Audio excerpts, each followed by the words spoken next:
Hey guys, it's Jem here and welcome back to my channel. I know it's been a while since I posted a video, but yeah, now I'm here and it's one of my New Year's resolutions to post more videos this 2017. So what better way to do that than to start with a what's in my bag?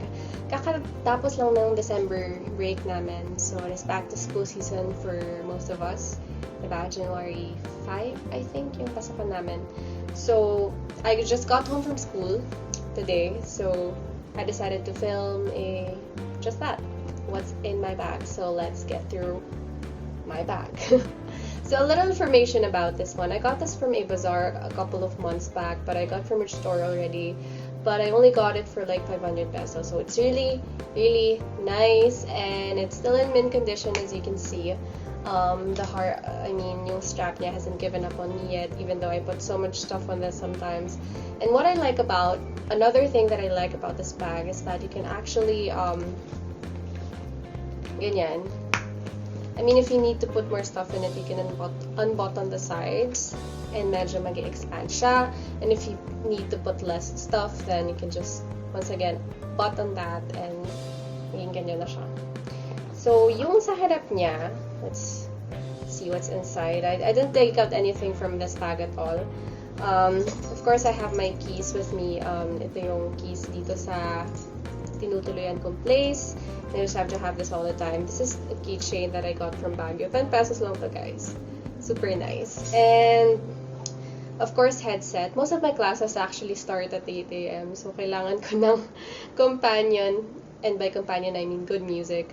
With me when I go to school. Kasi nagko-commute din ako every day. So, nakakaantok, diba? Parang, okay, another day. Another thing is my school ID and my beep card. So, yan. I cannot leave the house without this one because malamang hindi ako makakapasok sa school, and of course, I also need my beep card to travel. And I also have this Prunella to clean my glasses with. Kasi medyo madumihan tong salamin ko. At the back of the bag, merong maliit na pocket right here. This is where I store my... Can you actually see it? This is where I store my cell phone. Kasi diba, if you commute like me, you have to be mindful of your belongings. So you have to put your stuff where you can actually see them. And so I have my phone with me, and then I have something that my dad gave to me when the term started last couple of months back, which is a pepper spray. And hopefully the need to use this one doesn't come up ever, because I wouldn't want to use it on anyone. And let's get into what's inside my bag. This is the inside of my bag, and it's very dirty kasi matagal ko na rin itong ginagamit and kung ano-anong nilalagay ko dito.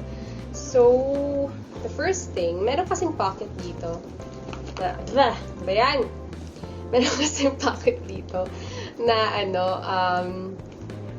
doon ko nilalagay yung mga vanity stuff ko, like I have my lip tint with me. Dalawa actually yung lip tint na ginagamit ko lately. I used the one both are from Face Shop. I think this one is phased out na kasi I don't see this anymore in Face Shop. Ito daw yung nag-replace dito, but I like the formula of this better kasi this is watery and this is very tinted. Sobrang, not tinted, but like tingkad. Sobrang tingkad nito, guys. As in, you only need siguro a tiny amount and then just spread it on your lips. So, yeah, I really love this too. How I would use this, ito muna. Ganon. Tapos, if I need more color, dadagdagan ko nito. Kasi sobrang pigmented talaga nito. I would honestly prefer this one pa rin. And hopefully, i-restock nila to. Kasi, sobrang ganda lang niya for everyday. Parang, natural lang din yung lips mo. And another thing is the Argan Oil of Morocco. Since I commute nga on a daily basis, I need something to tame my flyaways, and this is just perfect. And I also have this cologne, perfume from Polo. I'm not sure what the name of this is, but this is just a nice smelling something. Gotta have it, diba? You never know. Baka may event kang pupuntahan and you need to smell good, so there. And I have my dental floss. because why do I have a dental floss? Oh, because I like to eat a lot. I eat a lot, and then I smile a lot, and it would be so awkward naman, diba, if I'm like smiling and all that, tapos meron pala akong tinga all the time. Sobrang tsaka lang. So I have to have this all the time from Colgate. And eraser. I remember meron akong classmate na nakihati sa akin ng eraser. That's why it's in half na. So I have that. And I have a blotting sheet from Finesse, the Rose Scent Oil Control Sheet. This is like the cheapest oil control sheet that I could find in the market. Parang 40 pesos, less than 50 pesos definitely. But I don't use this often kasi I like to blot my face or my T-zone with a tissue, and we have tissue in school naman, like all the time. So I feel like it absorbs better. But when I leave school and I feel the need to blot, this is what I use. And it's pink pa, diba? So parang bagay talaga sa bag ng babae. And I'm sorry I'm talking so fast. I don't know why I'm talking so fast right now. Whew. Okay. Take a breather, Jack. Take a breather. What else is in here? I have my wallet. No, not my wallet, but my mom's wallet. I just borrowed it kasi mine already gave up on me. Ano kasing nilalagay ko? Sobrang dami kong barya. Hindi ko alam. I mean, lagi ko siyang ginagastos, but then lagi din siyang napupuno. Yeah. So, sobrang bigat ng wallet ko. So, this is just what I have. And, sobrang nice niya. Medyo nag-chip off na nga lang. Kasi feeling ko na-store talaga siya nang matagal sa cabinet ng mom ko. So, hindi siya nagagamit. But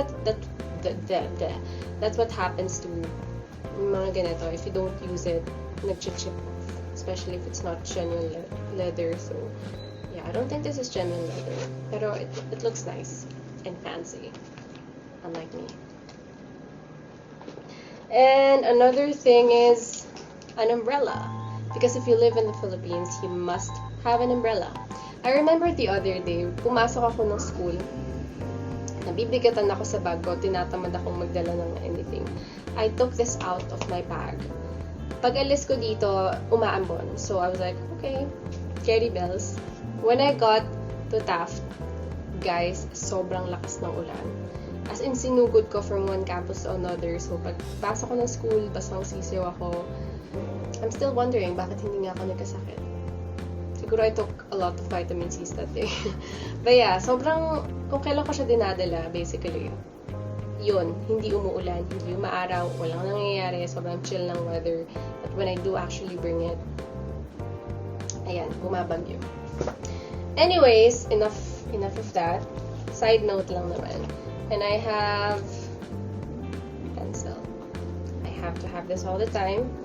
And then 2 ball pens.